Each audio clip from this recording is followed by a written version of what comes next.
Des enfants enlevés, séquestrés, soumis au travail forcé ou encore à la prostitution. Nous en avons déjà parlé à plusieurs occasions sur le plateau des Femmes d'ici, tant c'est un sujet important. Aujourd'hui, nous l'évoquons du point de vue d'une jeune femme qui a traversé des expériences similaires, qui s'en est sortie et qui aujourd'hui sensibilise sur ces cas de violence faites aux personnes vulnérables à travers son organisation. Restez avec nous, vous ne voulez pas manquer ça. C'est tout de suite dans les Femmes d'ici.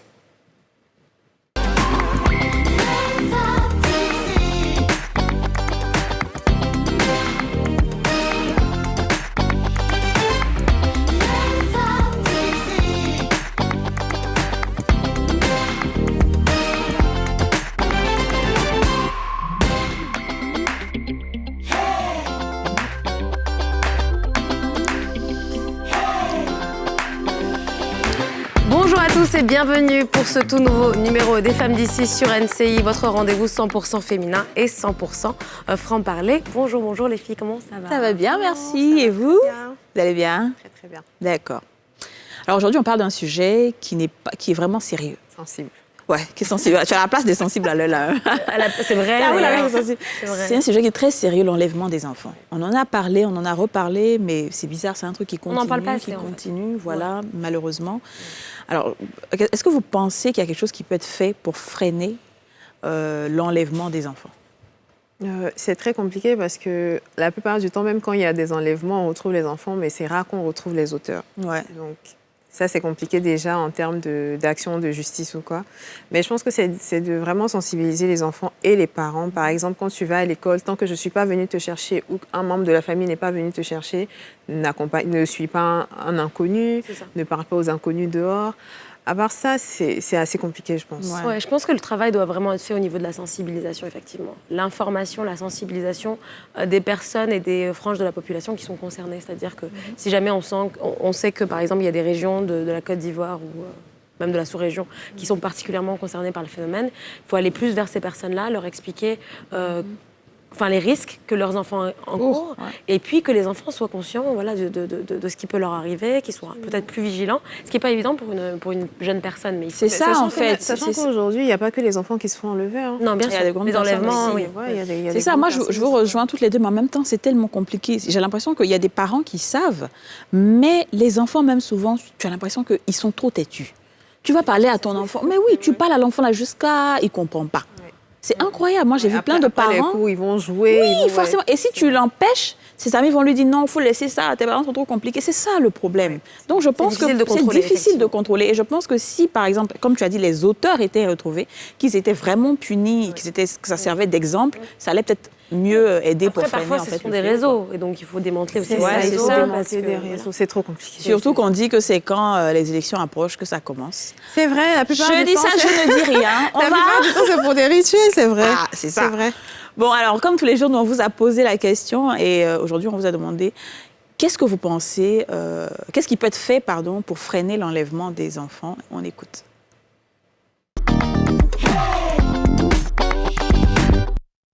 C'est les parents qui doivent encourager leurs enfants à dénoncer certaines personnes. C'est-à-dire, par exemple, si un enfant sort jouer, on peut lui dire, si tu vois une personne que tu ne connais pas, par exemple, il faut crier. Au secours, au secours, au secours, il veut me prendre. En tout cas, moi, c'est ce que je fais avec mon enfant à la maison. Voilà. Maintenant aussi, je pense que si on punit bien ces personnes qu'on attrape au niveau du gouvernement, par exemple, là, certaines personnes vont arrêter, même s'ils ont l'envie de faire. Au niveau des parents, ça dépend de l'éducation qu'on donne à l'enfant. Parce que chaque personne reçoit une éducation. Si tes parents t'ont donné une bonne éducation, qui t'ont donné des trucs à respecter, que tu as respecté, là, tu ne vas pas suivre n'importe qui dans la rue. Voilà. Un étranger te parle, tu ne le connais pas, tu ne l'écoutes pas. Maintenant, au niveau de l'État, l'État aussi doit mettre du tien pour stopper ce phénomène-là. Freiner le phénomène des enfants, il faut d'abord sensibiliser les parents à ne pas laisser les enfants n'importe où, à la portée de n'importe qui, parce que étant tout petits, ils sont déjà vulnérables. Voilà. Donc lorsque ton enfant sort, il faut te rassurer là où il sort et dans la main de qui tu laisses l'enfant. Maintenant, de l'autre côté, les autorités doivent prendre des mesures fermes pour toute personne qu'on va attraper dans ce cas de figure-là. dans le cas d'enlèvement d'un enfant, afin que cela puisse marquer l'esprit des autres. Ça fasse tache d'huile dans leur esprit pour ne plus que ça se répète. Voilà. Donc il faudrait qu'on sanctionne avec la plus grande rigueur toute personne qu'on va attraper dans ce délit-là, je dirais. Il condamne avec la dernière énergie. Moi, j'ai quand même la fille qui dit que l'État doit mettre du tien, là. Effectivement, il va mettre du tien plus tard. Est-ce que je veux dire? Est-ce que je veux dire? On n'a rien dit. Moi, ma bouche, là, ça n'était pas important. Mais par contre, quand elle parle d'éducation, en fait, ce qu'elle dit, c'est quand tu es peut-être en âge de parler, que tu peux dire à tes parents, voilà, mais quand tu as 2 ans, 3 ans, et que le gars, il vient te donner bonbons et tout ça. 2 ans, 3 ans, t'es encore plus... Enfin, normalement, tes parents sont plus présents. Mais tu vas à la crèche quand même. Tu vois, tu vas à la crèche, la nounou va te chercher à l'école et tout ça, 2 ans, 3 ans, c'est l'âge. Et c'est ça, les gens profitent. Mais donc aussi, quelque part dans les crèches aussi, il doit y avoir plus de sécurité. Exactement, plus de sécurité, c'est-à-dire que si c'est pas le parent, on ne donne pas l'enfant et tout ça. Moi, je me souviens, ma petite sœur était dans une école privée, des fois, elle restait jusqu'à 19h, tant qu'un membre de la famille ne venait pas, le gardien ne la laissait pas rentrer chez elle. Et c'est ça qu'il faut faire, en fait. Il faut sensibiliser tous les acteurs du secteur scolaire et dire les enfants sont sous votre responsabilité quand ils sont dans l'école. Donc, tant qu'un parent qu'on aura identifié en début d'année ne vient pas réclamer l'enfant ou un appel téléphonique qui vous rassure que c'est vraiment un parent qui donne l'autorisation de sortir son enfant, il y a un lien avec l'enfant. Il ne faut pas, oui, tout à fait. D'accord. Écoutez, les filles, aujourd'hui, on va accueillir avec nous et on va parler de tout ça avec une invitée un petit peu particulière. Hein. C'est une personne qui a vécu elle-même un enlèvement dans son enfance. Il s'agit de Christelle Kouadio-Ando et on va l'accueillir tout de suite en plateau et elle va nous raconter un petit peu cette expérience. Bonjour. Bonjour Christelle. Christelle Ando. Femmes d'ici. Ça va bien? Oui, ça va. Bienvenue chez les Femmes d'ici. Merci. Alors Christelle, vous avez une histoire particulière. Vous avez été enlevée et vous avez été séquestrée. Oui. Est-ce que vous pouvez nous expliquer un peu ce qui s'est passé? D'accord. Alors, il faut dire que c'était la période de 2002. C'était en 2002, après la crise post-électorale. Ma famille et moi étions déplacés de guerre. Donc, nous étions à Yamoussoukro précisément. D'accord. Et il faut dire qu'à cette période-là aussi, nous vivions dans des conditions vraiment difficiles vu que nous étions déplacés de guerre. Et à cette époque, mon père, c'est quelqu'un de vraiment formidable. Malgré les difficultés que nous avons rencontrées et tout, il a voulu nous scolariser. Voilà. Donc, on a essayé le système, je crois, relais. C'était l'État qui avait mis ce système-là en place. Donc, on partait quand même à l'école, malgré qu'on était en retard sur les autres enfants, mais on partait à l'école. Et dans le système relais, il y avait un jour dédié aux élèves déplacés de guerre le mercredi. Voilà, donc un jour de mercredi, j'étais à l'école comme tous les enfants qui ont été déplacés de guerre. Et malheureusement, notre enseignant n'est pas venu. Et vu qu'il n'était pas là, j'étais dans la cour de l'école. Je traînais même, j'attendais, je crois, une aînée qui était en classe de CM2. Moi, j'étais en classe de CM1. Et donc, elle a demandé à ce que je vienne dans sa classe pour patienter, vu que ce n'était pas prudent et tout. Donc, j'étais dans leur classe. L'enseignant a accepté que je patiente là. Et après, j'ai eu envie d'uriner. Bon, quand quelque chose doit t'arriver, tu ne peux pas vraiment empêcher. Et lorsque je suis sortie uriner, les toilettes étaient derrière les salles de classe. C'est là qu'un monsieur m'a approché. J'avais fini, il m'a approché. Il était bien habillé, il était en costume, il avait une mallette.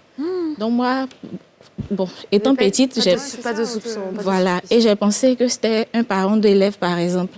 Donc il m'a approché. Bonjour, tu fais quoi seul dans la cour de l'école et tout? J'ai expliqué, comme je viens de vous le dire, l'enseignant n'est pas venu et là, j'attends ma soeur. Ta soeur, est où? Il m'a posé pas mal de questions. Et vous savez... tout à l'heure, j'entendais des dames dire que tout dépend de l'éducation que les parents donnaient. Et tout. Franchement, mes parents m'ont donné une très bonne éducation et je ne devais pas suivre ce monsieur. Mais je vous dis, il y a des réalités en Afrique qu'on n'arrive pas à expliquer. Je ne sais pas quel produit il a utilisé pour soit m'hypnotiser et tout. Mais après cette période d'échange-là, je me suis retrouvée dans la brousse avec le monsieur. Pour ceux qui connaissent Yamoussoukro, après les quartiers précaires, Kpangbassou 1, 2, 3. Donc vous avez discuté un petit peu après. Après, lorsque j'ai repris connaissance. Vous avez perdu connaissance. Si, moi j'ai déjà été victime de ça en plus. Ils vous hypnotisent carrément. On m'a pas enlevé, mais il m'a dépouillé de tous mes trucs et tout ça. D'accord. Vous avez perdu quoi? Mon Dieu. Et donc, lorsque j'ai retrouvé les esprits, j'étais dans la brousse en question. Et là, j'ai commencé à paniquer. J'ai demandé au monsieur qu'est-ce qu'on faisait là et tout. Il a dit, je crois, on va rejoindre tes amis, un truc de ce genre. Donc, j'ai vu que c'était louche malgré que j'étais petite. Et donc là, j'ai dit, étant petite, j'ai voulu, en griffe, blaguer le monsieur, comme on dit dans notre jargon. Voilà. Tu te vois dans Jack Boy. Donc, je dis, comme on le dit ici, tonton, je veux faire pipi. Donc, pour moi, en disant ça, il va me dire, OK, vas-y, je vais m'éloigner. Donc, ça a été un peu mon erreur parce que lui-même, il s'est mis à enlever tous mes vêtements pour que je puisse faire pipi. Je n'ai pas pu faire quelque chose vu que je n'avais pas vraiment envie. Et après ça, il m'a laissé là. Et il a pris sa mallette, il s'est éloigné un peu. Donc, moi, bon, franchement, là, j'ai voulu m'échapper. Vu que j'ai vu qu'il s'éloignait, j'ai voulu m'échapper. Et lorsqu'il s'est aperçu que je voulais m'échapper, c'est à partir de ce moment-là qu'il m'a battu comme un animal. Il m'a vraiment, vraiment battu. Lorsqu'on m'a retrouvée, il y avait du sang dans mes yeux, j'étais défigurée et tout. Il m'a vraiment battu. Et lorsqu'il m'a laissée sur place là, parce que je ne sais pas si c'était pour faire des incantations, mais il essayait tout le temps de s'éloigner un peu, je ne sais pas, pour revenir après. Donc, pour lui, je ne pouvais plus rien faire. Tel qu'il m'avait laissé, il m'avait mis KO. Voilà. Et il s'est un peu éloigné. Donc là, grâce à Dieu, et puis on peut dire l'intelligence aussi que Dieu nous donne. Je dirais l'instinct de survie. Voilà. Donc, j'ai compris que d'où il était, c'est lorsque je me mettais debout qu'il me voyait en fait. Et donc là, j'ai essayé de ramper pour m'éloigner vraiment le plus loin possible. Et lorsque je suis arrivée un peu loin, je me suis levée. Je ne sais pas où j'ai eu cette force. J'ai dit merci à Dieu pour tout. Et j'ai pu m'éloigner. J'étais vraiment perdue dans la forêt. Donc j'ai dû marcher des heures. Je ne savais pas où je partais. Et là, il y a un point sur lequel j'aimerais insister, c'est l'éducation. Voilà. Aujourd'hui, je peux dire que j'ai été sauvée grâce à Dieu, certes, mais il y a aussi l'éducation parce que je m'amusais avec, comme on le dit, les 4 points cardinaux. On est rentré par ici, donc si là-bas c'est le nord. Donc j'ai fait ça un peu pour me retrouver et je suis sortie sur une grande voie non bitumée. Voilà, je voyais des personnes sur leur vélo, vu que c'était un peu comme un village parti au champ et tout.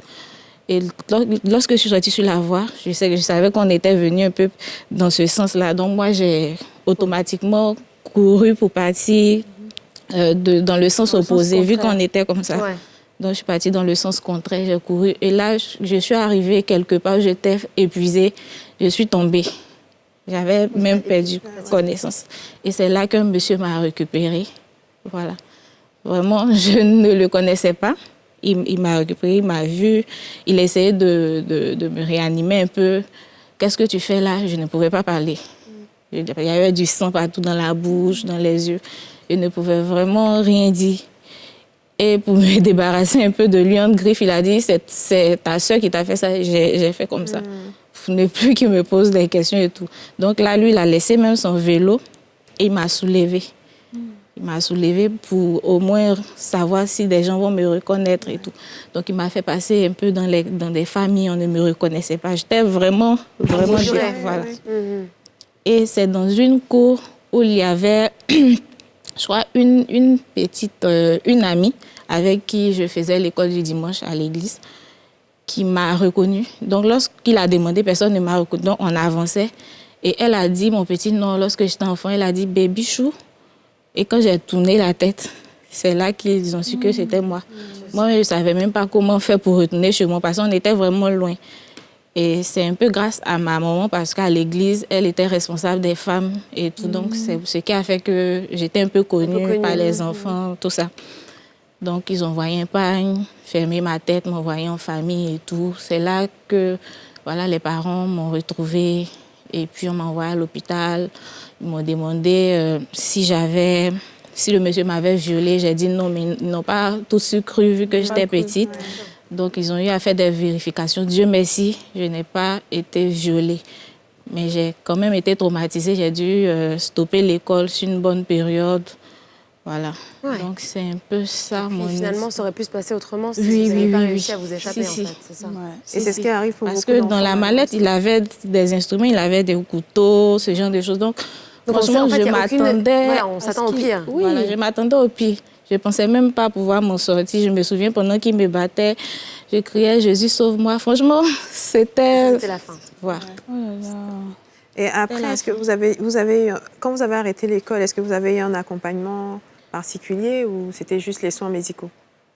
Oui, bon, il y a eu les soins médicaux, mais à un moment aussi, les parents, vu qu'ils ont vu que j'étais traumatisée et tout, ils ont approché, je crois, des services sociaux. Donc, il y a une dame, je crois, qui venait souvent échanger avec moi et tout, c'était bon. Ouais, parfois, on échangeait, elle me disait avec les amis, puisque mes amis se moquaient de moi, j'étais devenue vraiment... vraiment, voilà. Je n'étais pas présentable. Donc, elle me posait des questions, elle m'encourageait, est-ce que je peux reprendre l'école? Donc, à un moment, je lui ai dit que je pouvais reprendre et tout. Et après ça, voilà, j'ai repris la classe. Et il y a quelque chose que j'aimerais souligner, c'est que la peur, le traumatisme n'a pas été seulement de mon côté. Mes parents aussi ont vécu cela parce que en classe de CM2, j'ai eu mon entrée en 6e. On m'a orientée dans une école qui était assez éloignée de la maison. On essayait de faire les réaffectations, ça n'a pas marché. J'ai dû reprendre la classe de CM2 juste pour une autre affectation, pour éviter qu'on m'enlève et tout. Donc, ça m'a un peu retardée au niveau des études. Voilà. La question que je me pose, c'est vrai que sur le coup, quand on vous retrouve, vous dites c'est ma sœur parce que vous n'avez pas vraiment la force de parler. Mais plus tard, on commence à se poser des questions. Qu'est-ce qui s'est passé, non ? C'est qui ce monsieur? Comment ça s'est passé au niveau de votre famille? Est-ce qu'on a commencé à chercher d'accord. L'auteur il y a une enquête, quelque chose, même si c'est au niveau de la famille?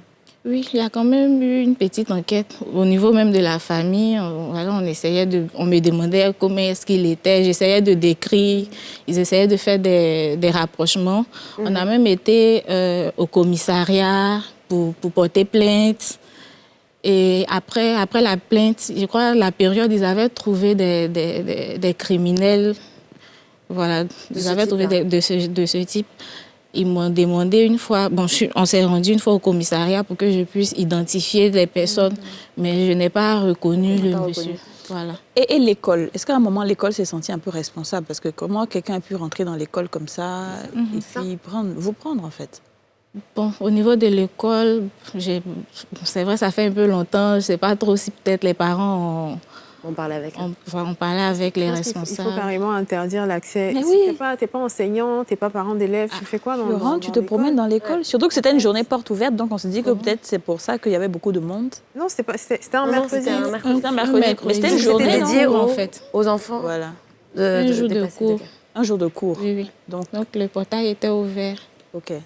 Et les gardiens, il n'y a pas eu quelqu'un qui est venu parler après? À ma connaissance, il n'y avait pas de gardien. C'est ça aussi. Voilà.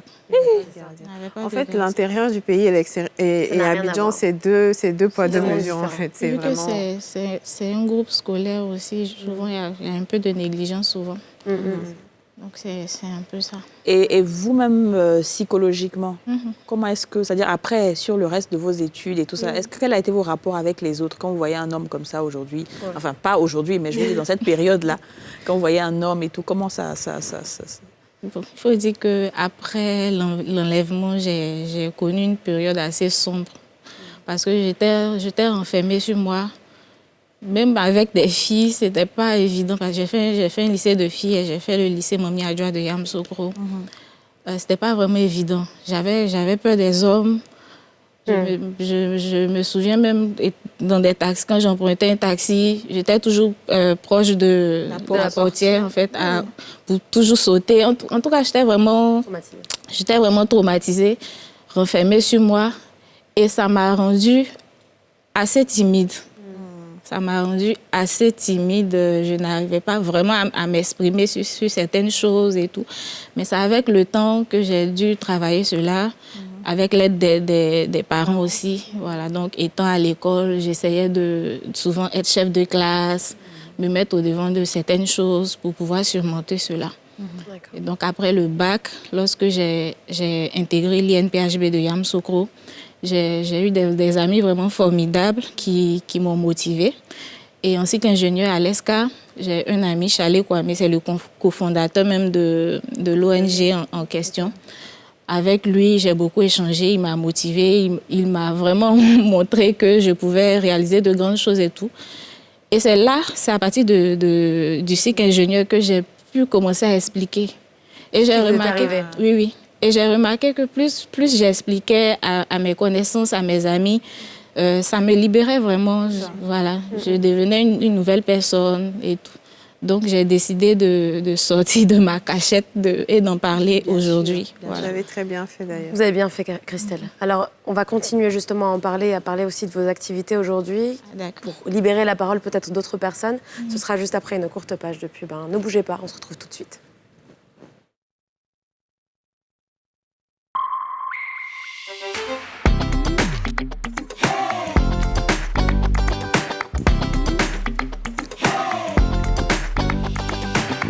Bienvenue si vous venez de nous prendre en cours, vous êtes sur la nouvelle chaîne ivoirienne et aujourd'hui on parle de l'enlèvement des enfants avec notre invitée Ando Christelle Kouadio qui a été victime d'enlèvement lorsqu'elle était en classe de CM1.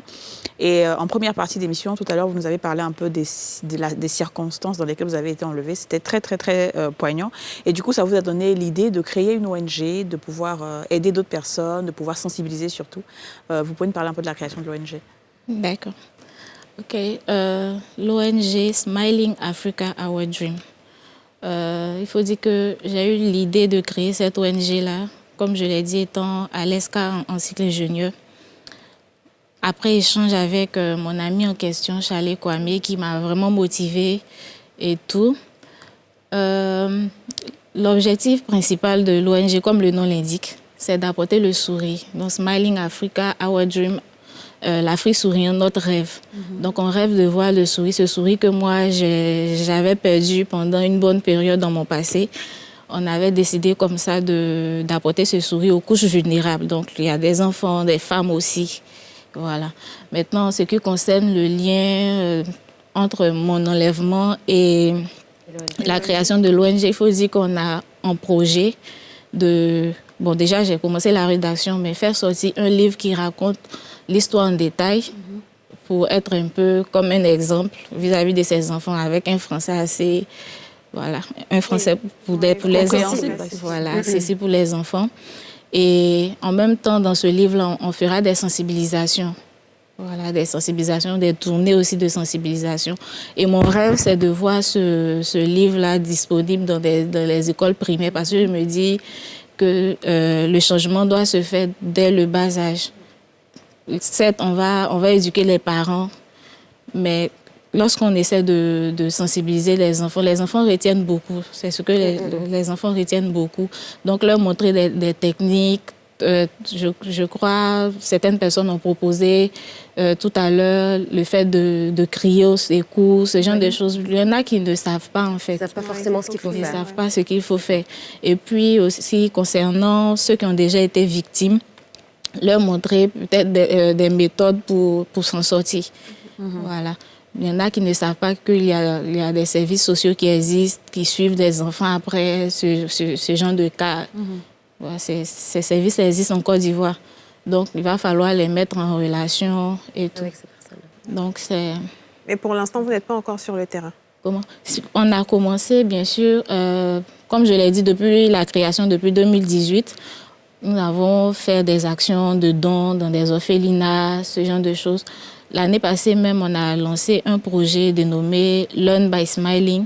C'est un projet d'éducation, donc d'éducation à la salubrité, l'éducation à l'anglais, au civisme. Et on cible les enfants, essentiellement les enfants pour le début. Et après, on verra comment étendre, en fait. Donc, alors, en termes de sensibilisation, c'est vrai que les enfants font partie de votre cible principale parce qu'ils sont concernés, sont les plus vulnérables. Mais tout à l'heure, on en parlait, on l'a aussi entendu dans le micro-trottoir. Il y a aussi une sorte de méconnaissance peut-être des parents vis-à-vis du problème et qui ne sont pas forcément conscients du fait que leurs enfants sont parfois, quand ils sont à l'école, pas forcément protégés. Est-ce que vous voyez ça comme quelque chose aussi d'important à toucher du doigt? Oui. Nous pensons que c'est vraiment très important. Et généralement, à ces programmes-là, les parents sont invités. En fait. Les parents sont invités parce que on touche, je donne un exemple, on touche souvent le développement personnel au niveau des enfants.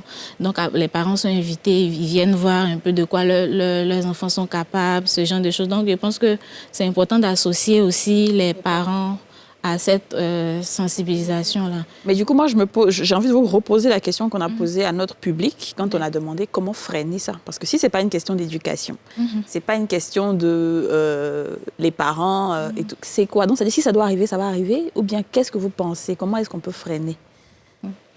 D'accord. Pour répondre à votre question, je dirais que, à mon niveau, personnellement, ce à quoi nous avons pensé, c'est de commencer par la sensibilisation.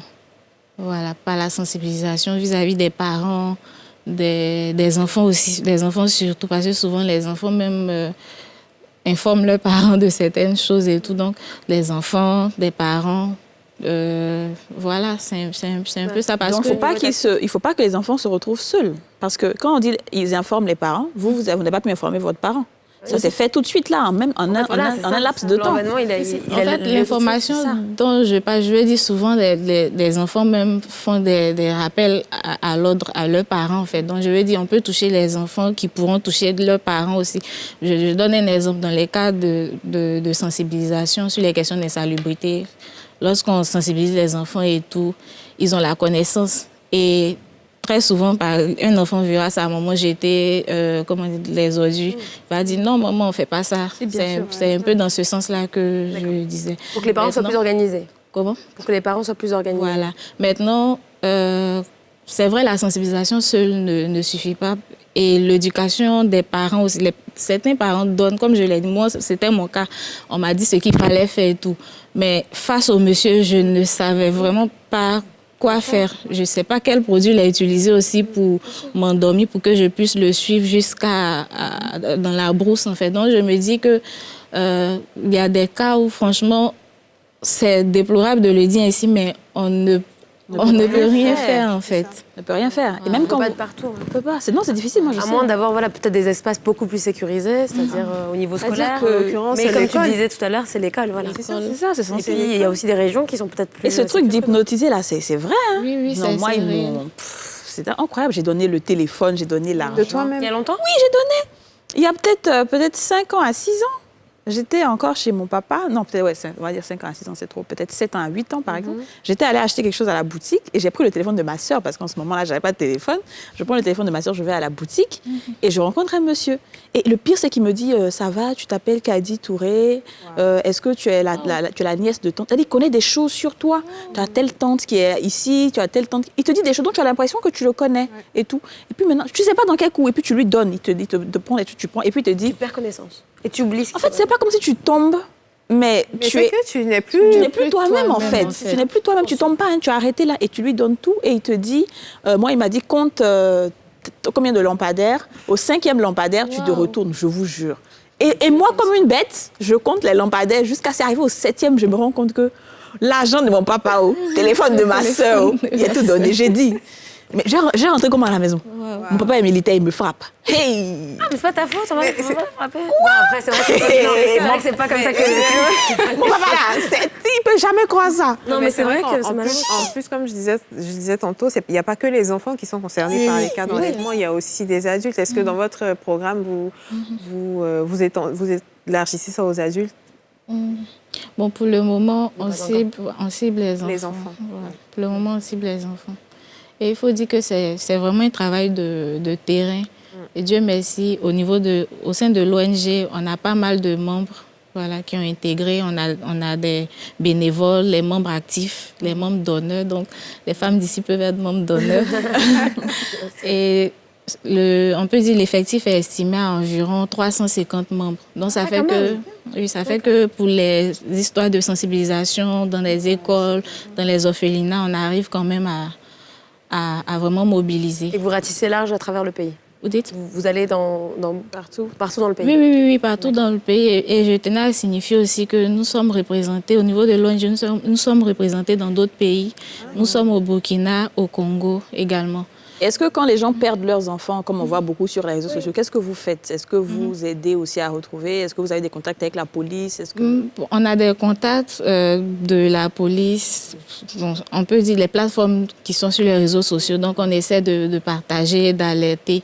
Mais comme je l'ai dit au début, pour vraiment entamer ce projet d'aide à ces enfants-là, j'ai voulu faire le lancement à travers la sortie du livre. Donc, voilà, après la sortie du livre, maintenant, on va réellement militer dans ce sens-là. Mais déjà, on essaie de se faire connaître à travers d'autres actions envers les enfants.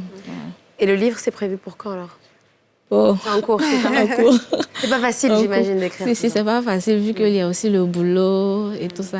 Mais bon, je pense que... Inch'Allah, on croise les doigts. Ok. Écoutez, merci beaucoup. Merci beaucoup, Christelle Kouadio. D'avoir partagé avec nous. Et vraiment, vous êtes une survivante. Et nous, on est tout impressionnés par votre retour. De loin. Parce que vous êtes arrivée, vous venez de loin et que vous êtes là. Et voilà, ça se voit que vous êtes une femme forte depuis l'âge de 9 ans. C'est ça. C'était à 9 ans, c'est ça? Oui, c'est 9 ans. Allez, merci beaucoup à vous. Belle continuation dans vos... Merci beaucoup, les femmes d'ici. On se retrouve après une petite pause. À tout de suite.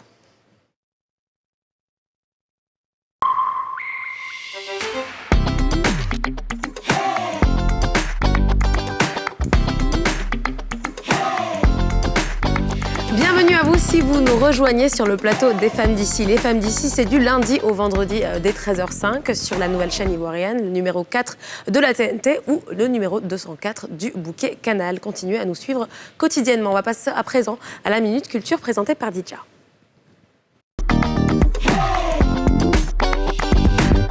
Alors oui, aujourd'hui, je vais vous parler de Netflix, mais pas de séries ni de films. Je vais vous parler de télé-réalité. Ah, d'accord. Voilà. Il y en a beaucoup sur Netflix. Il y en a beaucoup sur Netflix, comme on peut avoir des documentaires, etc.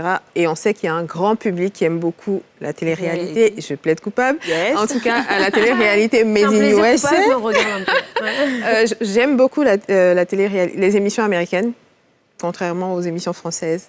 Sans offense. Après, tout ce qui est bon cinéma, c'est toujours US, quoi. Ouais. Alors, j'ai choisi 3 émissions dont je vais vous parler. La première, c'est Love is Blind, pour dire l'amour est aveugle. Et c'est vraiment quelque chose qui a cartonné pendant le confinement. C'était la série. C'était la télé-réalité.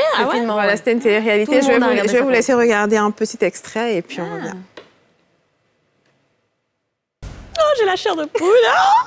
J'adore tout ce qui est amour, en fait. Moi, comme vous pouvez le voir, ils sont dans des box. Personne ne voit personne. Oui. Vous apprenez à vous connaître sans vous voir. Et puis, à la fin, on va te poser la question, est-ce que tu veux m'épouser?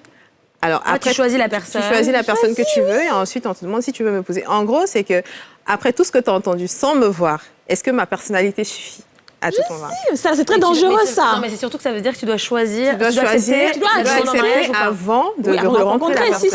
Et donc, il y a eu de très beaux couples qui se sont formés. Il y a des couples qui se sont formés, qui se sont cassés après. Oui, parce qu'évidemment, on aura beau dire le physique, ça compte. C'est trop dangereux. Et mon côté aventurier aime beaucoup cette... Mais je pense que je n'oserais pas parce que...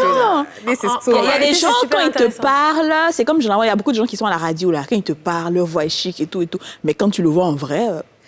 Moi, je pense qu'au-delà du physique, c'est surtout que, si je ne me trompe pas, c'est que c'est assez court comme temps pour connaître quelqu'un. Oui, c'est très court comme temps. Et donc, il y a même ça. Et en plus, tu dois rencontrer plusieurs personnes à la fois. C'est ça. Et te faire une idée. Donc, tu dois sélectionner.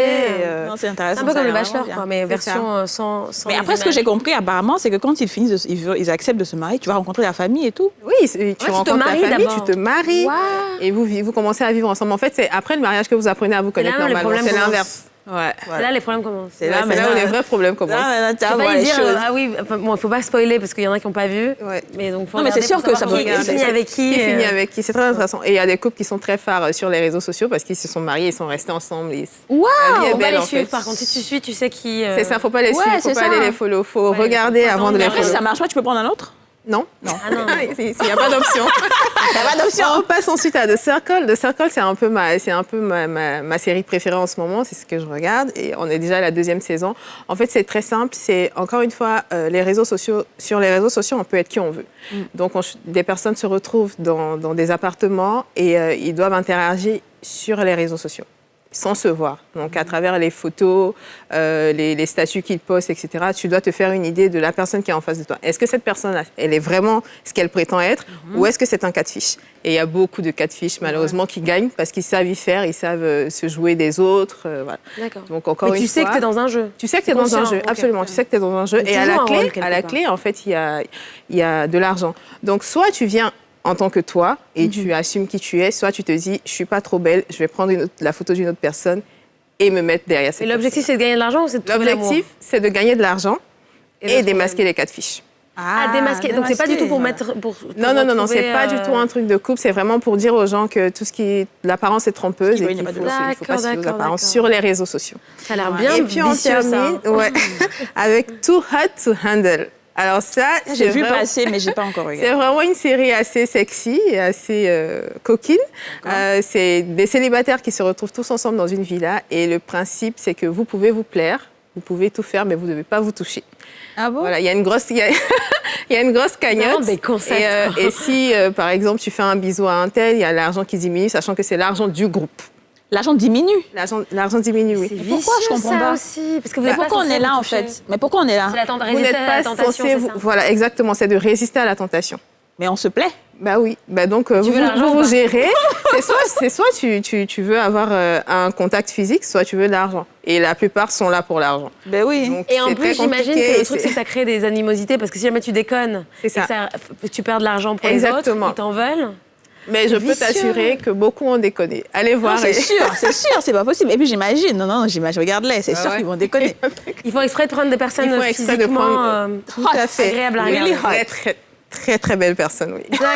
D'accord. Trop chic, c'est bien ça. Donc voilà. C'est tout? Merci beaucoup, Merci Didja. On va beaucoup, regarder Didja, pour toutes ces petites infos sur les téléréalités de Netflix. Alors, on va à présent recevoir sur ce plateau Aminata Thior, jeune Sénégalaise vivant entre Paris et Dakar. Elle a créé Setelma, un média spécialisé dans tout ce qui est cosmétique en Afrique francophone. Et elle va nous rejoindre tout de suite en plateau. C'est dans le miroir de Aminata Thior.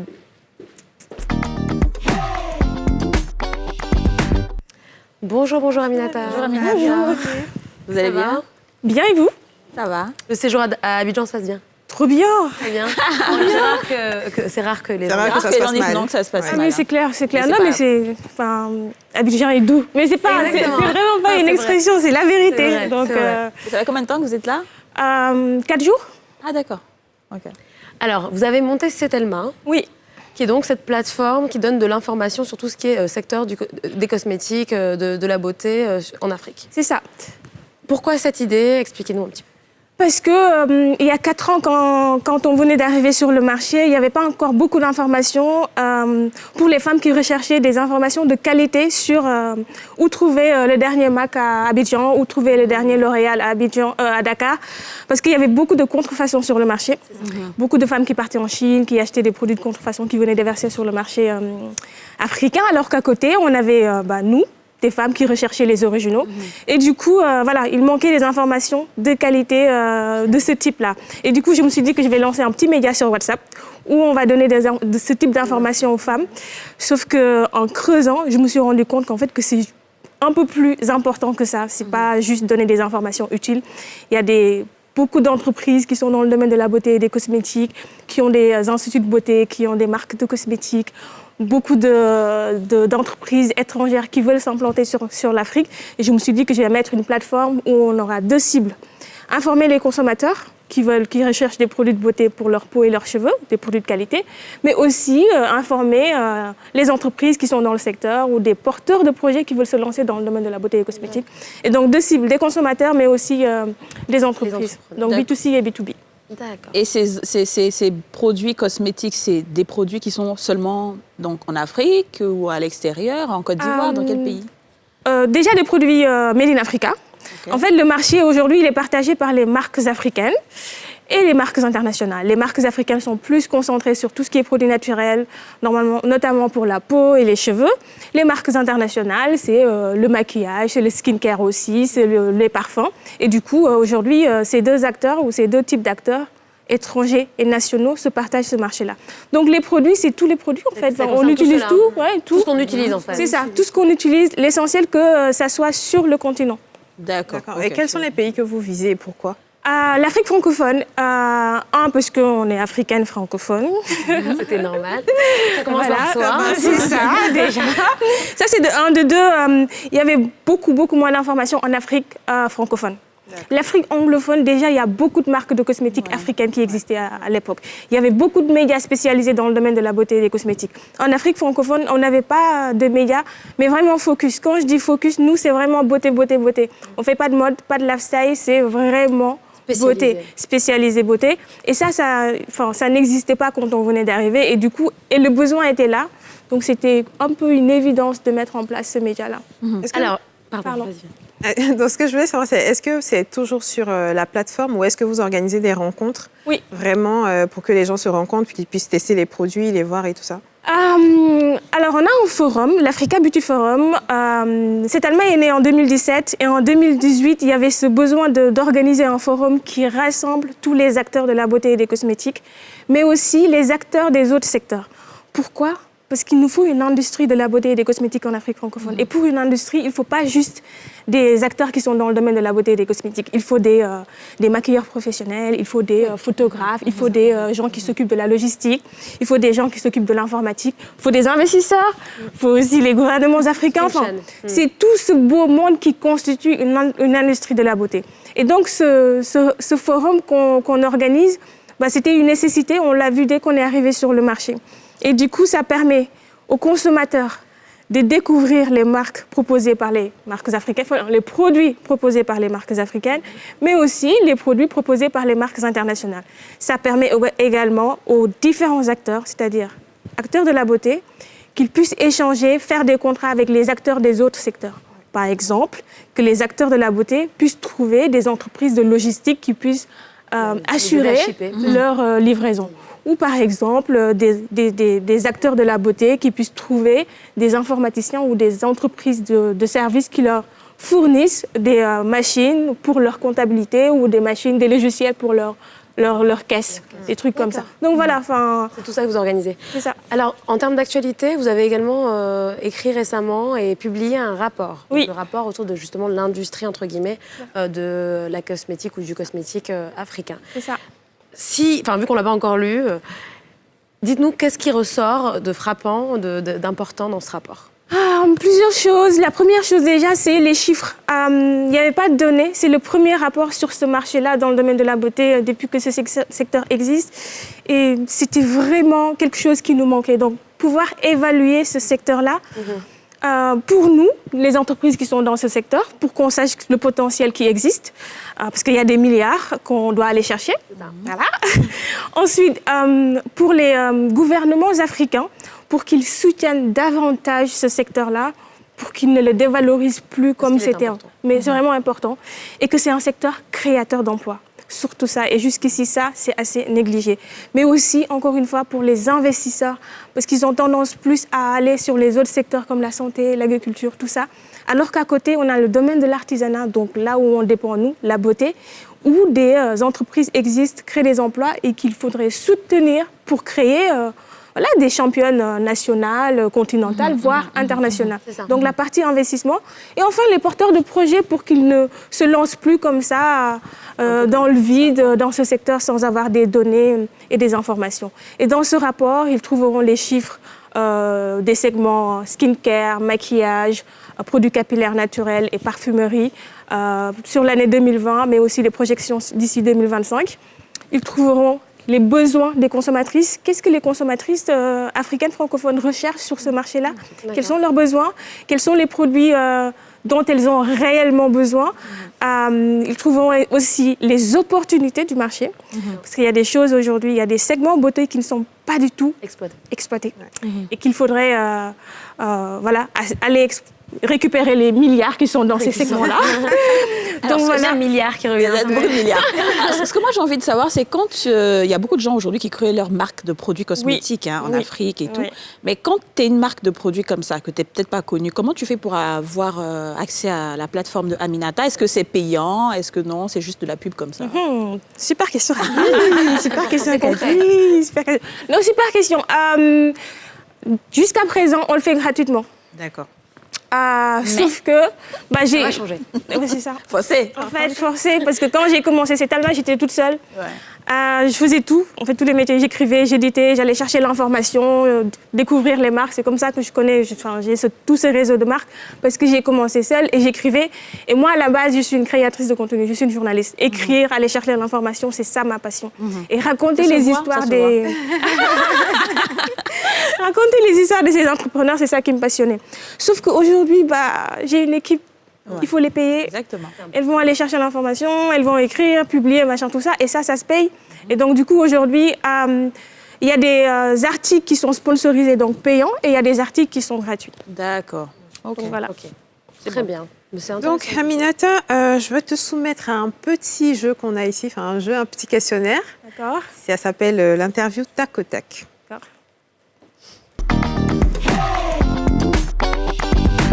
Petite question, 2 options et il faut répondre assez rapidement. D'accord? OK. Paris ou Dakar? OK.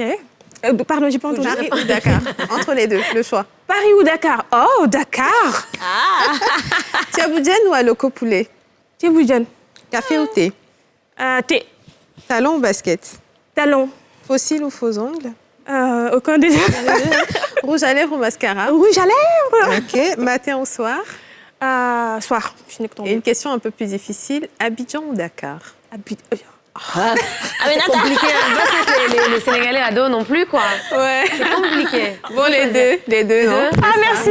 Les deux. Merci. Et juste une question bonus pour moi, si vous deviez choisir une marque de cosmétiques africaine comme ça, votre coup de cœur du moment. C'est dur. Mais vous êtes une experte, on veut savoir. C'est dur de choisir une marque. Peut-être pas la préférée, mais celle qui, récemment, que vous avez découverte et qui vous a plu. Beaucoup. Mais je vais dire la marque qui me vient là à l'esprit parce que je l'ai en tête, parce que j'aime beaucoup de choses chez cette marque-là. Ouais. Et puis c'est une Ivoirienne, c'est Adeba Nature. J'aime le profil de l'entrepreneur, j'aime la marque, j'aime la philosophie derrière, j'aime l'expertise derrière. Ça, c'est mon côté. C'est quoi? C'est des produits capillaires. Des produits capillaires, produits pour la peau aussi. Adeba Nature. Ouais. Adeba Nature. D'accord. Okay. Merci beaucoup. Merci à vous. Beaucoup, Aminata. Merci. Et on va aller lire ce rapport pour en apprendre plus, pour savoir où aller chercher les milliards. Et puis nos produits. Moi, je vais aller sur le site pour aller... Les milliards, c'est vrai. Et les produits. Les produits aussi. Restez avec nous. On se retrouve dans quelques instants pour la toute dernière partie de cette édition des Femmes d'ici. À bientôt. À tout de suite. De retour sur le plateau des Femmes d'ici, c'est la dernière partie de l'émission et c'est l'une des parties les plus intéressantes aussi de l'émission en même temps. C'est le Sans Tabou.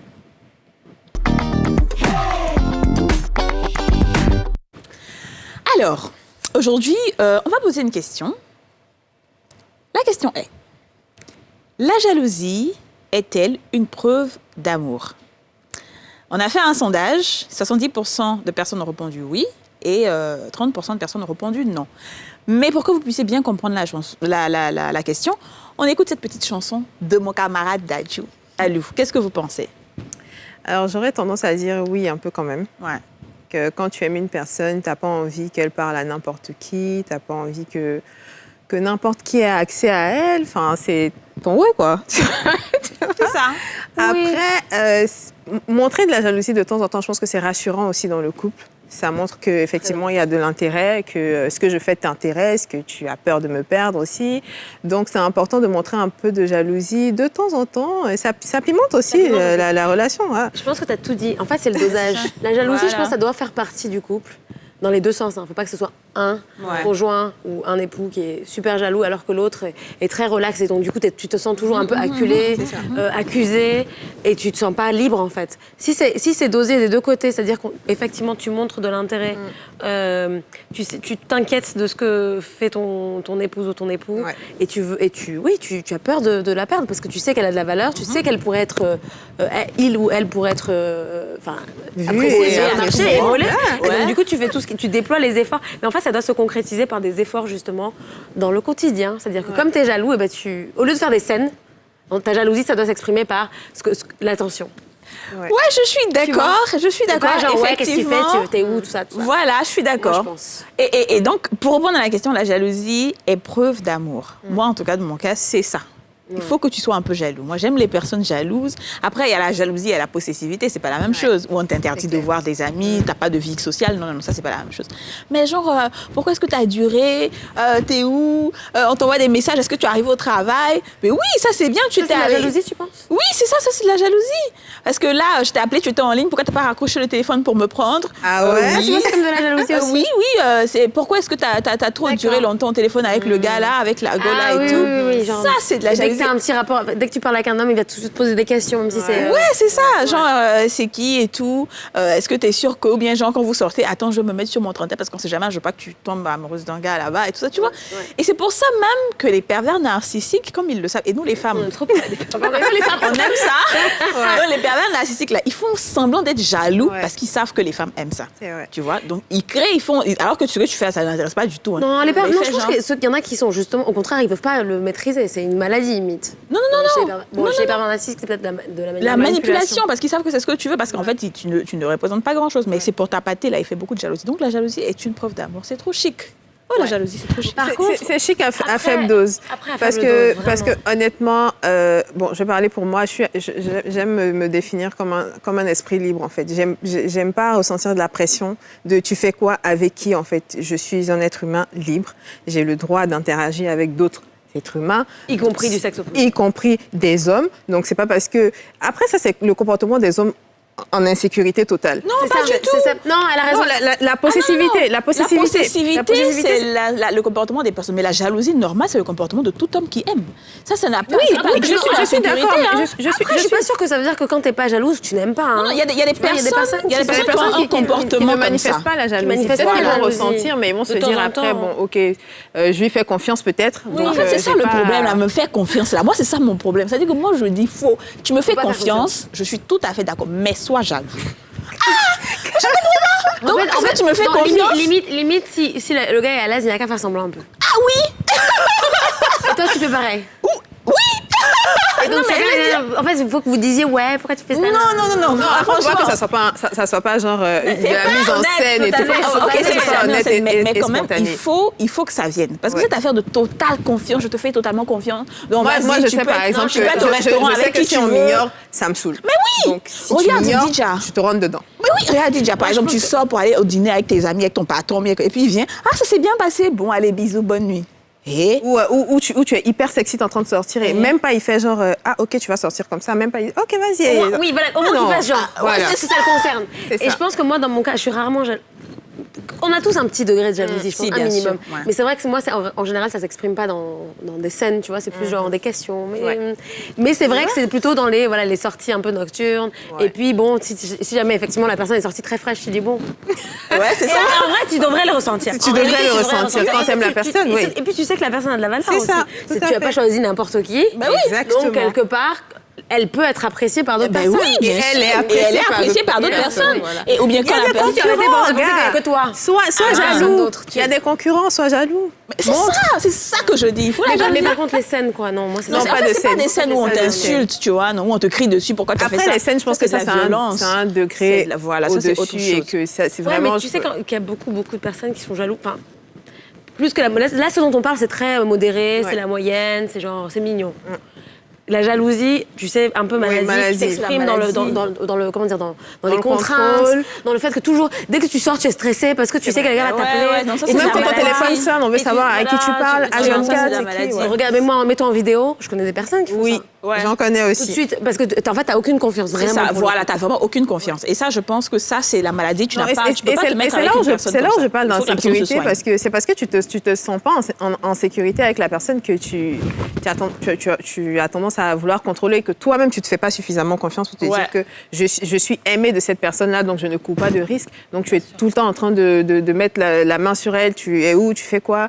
Enfin, non. Ouais. Donc, en fait, les gens ont raison. La jalousie est très importante. Tadjou a raison. Quand j'aime, je suis jalouse. Tadjou a raison. Mais encore une fois, c'est avec dosage. Oui, bien sûr, c'est pas de là. Après. Et surtout, encore une fois, c'est dans les deux sens. Parce que si c'est. Oui, bien sûr. Si c'est l'homme qui va dire oui, c'est une preuve d'amour, je suis comme ça parce que je t'aime.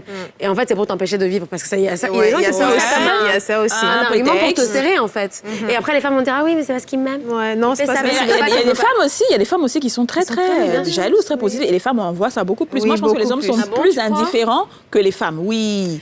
Les femmes sont celles même qui sont toutes en train de fouiner, en train de chercher. C'est-à-dire souvent, il n'y a rien. Pourquoi? Question.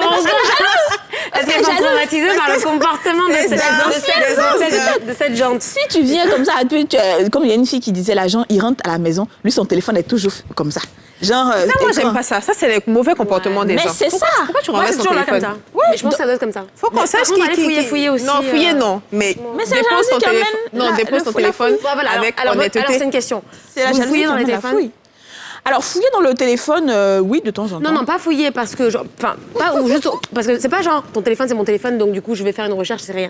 Mais genre, intentionnellement, pour voir, pour vérifier. Non, pas intentionnellement pour voir, pour vérifier, mais de temps en temps, genre, si par exemple, je suis en train d'utiliser la calculatrice de son téléphone et que je vais faire un petit tour et que je vois des messages qui viennent, ben, je passe le téléphone au laser. Oui. Et tu fais comme ça? Oui, tout. Ça, c'est pas acceptable, ça, non. Ah oui, bien sûr. Hein. C'est qui elle? Comment elle s'appelle? Celle-là, c'est qui? Qu'est-ce qu'elle fait? Mais oui, parce qu'on a les codes des mots de passe. Hein. Oui, on a les mots de passe et tout. Oui, bon, vous avez les codes. Je sais pas pourquoi moi je parle de ça. Même si c'est en théorie. Non, mais en théorie, non, je ne pense pas scroller comme ça le téléphone pour savoir à qui il parle et tout. Machin. Ah, ben si, attends, tu vois, t'es pas encore arrivé là-bas, ma chérie. Tu as fait, tu vois. Parce que, en fait, et puis après, c'est dans les deux sens. Je pense pas que ça te rende malade. C'est dans les deux sens. Non, c'est vraiment une fois en passant. Je trouve ça simple. Non, tu ne te lèves pas comme ça pour dire, attends, aujourd'hui, là, qu'est-ce qu'il a fait dans la journée? Non, pas du tout.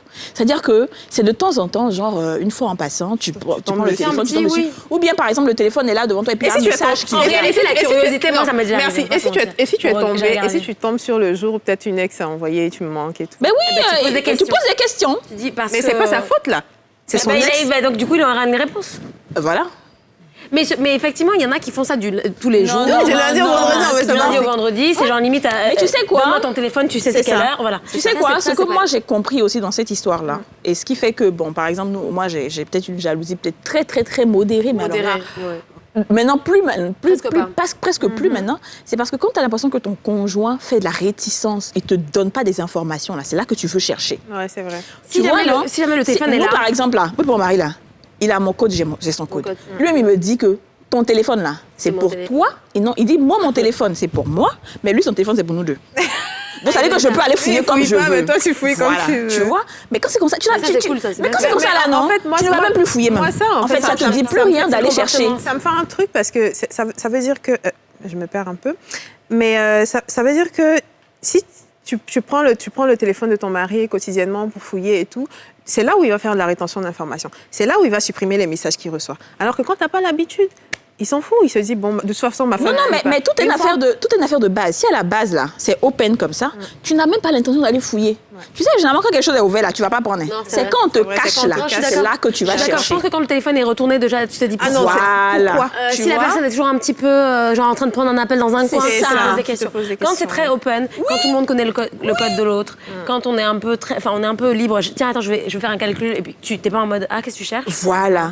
Ça passe. En réalité, toi-même, tu te détaches de la chose. Et souvent, même le code là, même tu oublies tellement, ça fait longtemps que tu n'es pas allé chercher le téléphone. Tu vois? Parce que, bon, voilà, il n'y a rien. Ouais. Donc, les hommes, là, c'est à vous de faire attention. Maintenant, je vous repose la question. Est-ce que vous, hommes, pensez que la jalousie de votre femme est une preuve d'amour. Et surtout, est-ce que vous, les hommes, vous aurez le cœur d'aller fouiller dans les téléphones de vos femmes? Parce que c'est pas facile. C'est toujours le cœur. Vous Je pense. Alors, vous pouvez laisser vos réponses comme tous les jours en bas de la page Facebook de la nouvelle chaîne ivoirienne et on va les lire. Et on se retrouve demain. C'était un plaisir d'être en votre compagnie. Bisous, bisous.